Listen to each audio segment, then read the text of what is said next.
আপনি যদি জীবনটাকে উপভোগ করতে পারেন তাহলে জীবন সুন্দর। তো হ্যালো ভিউয়ার্স, আসসালামু আলাইকুম। আমি নীলা আপনাদের সবাইকে ওয়েলকাম করছি নতুন আর একটা ব্লগ ভিডিওতে। আর আজকের ব্লগ ভিডিওটাও একই রকম, প্রতিদিনের মতো কিছু গল্প, কিছু ভিডিও আপনাদের সাথে শেয়ার করব।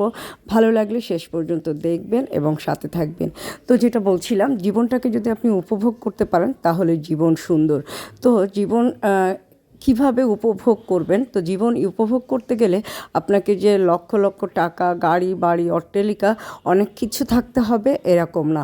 এগুলো থাকলে আপনি অনেকখানি সচ্ছলতায় থাকবেন বা অনেক বাহ্যিক যে সুখ শান্তিগুলো আছে সেগুলো উপভোগ করতে পারবেন। কিন্তু আপনার মনের শান্তি উপভোগ করতে গেলে আপনাকে অবশ্যই আপনার যা কিছু আছে সামর্থ্যের ভিতরে আপনাকে সুখে থাকার চেষ্টা করতে হবে। তাই তো আমি সবসময় চেষ্টা করি সামর্থ্যের ভিতরে সুখে থাকার। এই যে দেখেন, সামান্য একটু নুডলস খেয়েও আমি কত খুশি। তবে হ্যাঁ, এই নুডলসের বিশেষত্ব হচ্ছে আমার মেয়ে এই নুডলসটা রান্না করেছিল।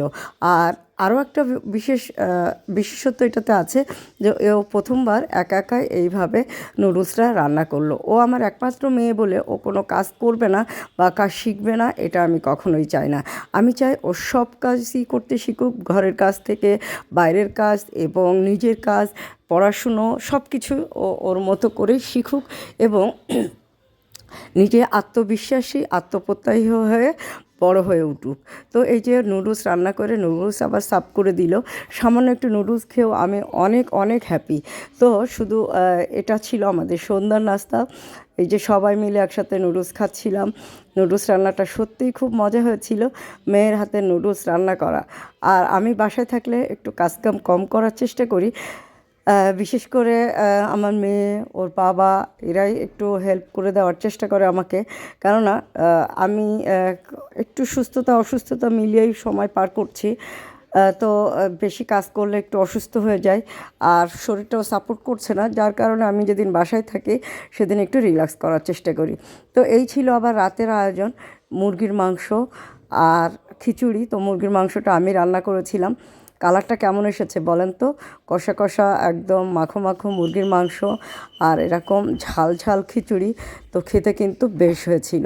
তো আমি যেটা বলছিলাম, আমি সামান্য কিছু পেয়ে অনেক খুশি, অনেক হ্যাপি। আমাকে সুখী করার জন্য বা খুশি করার জন্য অনেক কিছুর প্রয়োজন হয় না। সামান্য অল্প কিছু পেলে আমি খুশি হয়ে যাই। আর সাথে যদি একটু শুকনো মরিচ থাকে তাহলে তো আর কোনো কথাই নেই। শুকনো মরিচ, সালাদ, মুরগির মাংস, তারপরে হচ্ছে লেবু, গরম গরম খিচুড়ি। তো রাতের খাবারটা সবাই মিলে একসাথে খাচ্ছিলাম, গল্প করছিলাম। তো এইভাবে আমার দিনটা পার হয়ে গেল আর আমি এতেই অনেক খুশি। অনেকেই আছে অনেক কিছু পাচ্ছে কিন্তু মনের ভিতরে সুখটা বা শান্তিটা নেই। আমার আর যাই কিছু থাক আর না থাক, অন্তত মনের সুখটা রাখার চেষ্টা করি। কী আর করব, জীবন কতদিনের তা তো আর বলতে পারবো না। অনেক দিন বেঁচে ফেলেছি বা অনেক দিন বেঁচে আছি, এটাই শুকরিয়া। বাকি দিনগুলো যেন ভালোভাবে থাকতে পারি, সুখে শান্তিতে থাকতে পারি, মনের শান্তিটা যেন না হারাই, এই প্রে সবাই আমার জন্য করবেন। আমিও সবার জন্য প্রে করি। যে যেখানে যে অবস্থানে আছেন তার সেই অবস্থানের ভিতর দিয়ে যেন ভালো থাকার চেষ্টা করে, সুখে থাকার চেষ্টা করে, শান্তিতে থাকার চেষ্টা করে। একটু ভালো থাকতে গেলে মনের শক্তি, মনের জোরটা অনেক বেশি জরুরি। তো অনেক কথাই বললাম, আপনারা সবাই আমার জন্য প্রে করবেন যেন এভাবে দিনটা পার হয়ে যায়।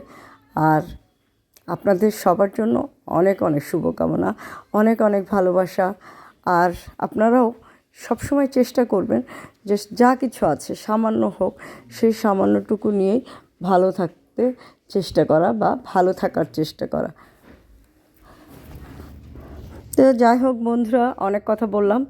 আপনারা সবাই ভালো থাকেন, সুস্থ থাকেন, আমার পেজের সাথে থাকেন। আর আমার ভিডিওগুলো যদি ভালো লাগে একটা ছোট্ট লাইক দিয়ে সাথে থাকবেন। তো আল্লাহ হাফেজ, আসসালামু আলাইকুম।